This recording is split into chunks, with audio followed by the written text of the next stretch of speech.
Olá, que Deus abençoe a sua vida. Nós vamos estar iniciando uma série de estudos sobre o que é orar em línguas. Então eu separei alguns textos da Palavra de Deus e alguns conteúdos. E nós vamos aí estar falando sobre o orar em línguas, sobre língua estranha, o que é a língua estranha, né? O que é batismo no Espírito Santo. E nós vamos falar à luz da Bíblia e eu quero que você seja muito abençoado, né? Seja muito abençoado. Então eu tenho aqui vários textos, se você quiser, né? Esse estudo, você pode aí mandar mensagem e eu posso estar enviando para você esse estudo aí em PDF, para que você possa crescer mais e mais, andar no Espírito e ser ricamente edificado e abençoar muitas vidas e andar no poder de Deus. Foi para isso que o Senhor nos chamou, para andar no poder de Deus, para libertar os cativos e para fazer o ID, cumprir o chamado do Senhor, ser testemunha do Senhor. Então nós vamos aí iniciar, mas antes, você que ainda não é inscrito no nosso canal, você possa se inscrever no nosso canal, ativar aí o sininho das notificações, dá aí um joinha, dá um joinha aí e deixa aí nos comentários a sua mensagem, né? Ou o seu pedido de oração, e nós queremos estar intercedendo por você, orando por você.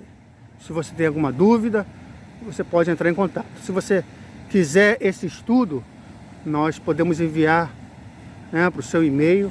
É só você entrar em contato. Deus abençoe você, você que tem sempre honrado o nosso ministério. E nós vamos aí iniciar esse estudo. O que é orar em línguas? Vamos aí prosseguir. Que Deus abençoe você ricamente, em nome de Jesus.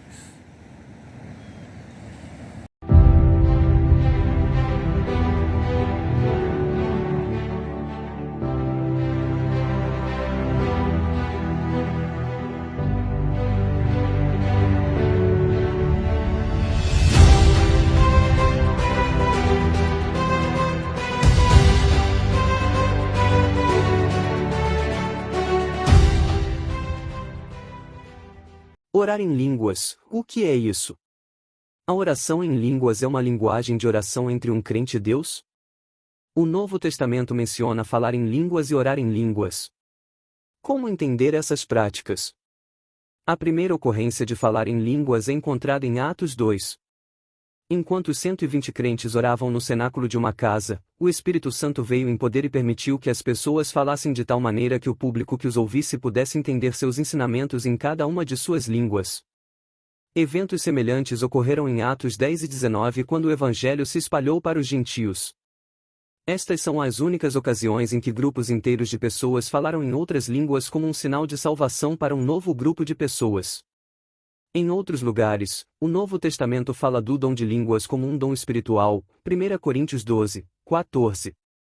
Como tal, nem todo crente terá essa habilidade. Muitos acreditam que o dom de línguas cessou. Aqueles que tinham ou têm o dom deveriam usá-lo para o benefício de outros. 1 Coríntios 14 também observa a importância da profecia sobre as línguas, pois era útil para todos os crentes. Duas questões importantes permanecem em discussão. Primeiro, o que era falar em línguas? Em Atos 2, a ênfase estava na habilidade espiritual de falar outras línguas conhecidas.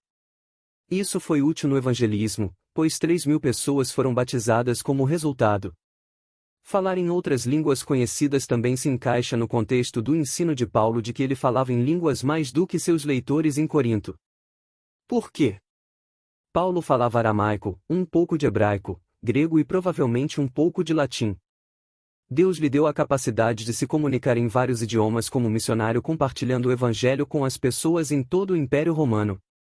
Embora 1 Coríntios 13 mencione a linguagem dos anjos, não há razão para supor que a linguagem ininteligível, muitas vezes chamada de falar em línguas, deva ser interpretada como um exemplo de linguagem celestial. A segunda, porém, é a questão de orar em línguas. Se falar em línguas se refere a outras línguas conhecidas, como devemos entender a discussão de Paulo sobre orar em línguas?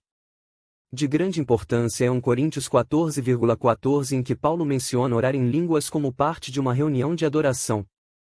Este não era Paulo orando sozinho, mas sim uma discussão sobre oração durante um tempo de adoração com outros crentes. Nesses casos, ele observou que um intérprete deve estar envolvido para que outros possam entender. Caso contrário, uma pessoa que usa outra língua deve ficar calada na igreja e falar consigo mesmo e com Deus. Versículo 28. Esses fatores ajudam a destacar que as linguagens conhecidas estão em discussão neste capítulo. Paulo ensinou que falar outras línguas era uma habilidade importante, mas deveria ser usada para beneficiar outros na igreja. Se isso não fosse possível, então a pessoa deveria estar usando apenas a outra língua a sós com Deus. Como resultado, é mais provável que orar em línguas não seja entendido como orar em uma linguagem especial e não inteligível. Em vez disso, orar em línguas se referia a orar em outro idioma com Deus que não era entendido por aqueles na adoração corporativa. Embora haja alguma controvérsia com essa interpretação, certamente está claro que orar em línguas não é necessário para a salvação nem é evidência de salvação. A salvação é pela graça através da fé somente em Cristo. Falar em línguas é um dom espiritual que nem todos têm.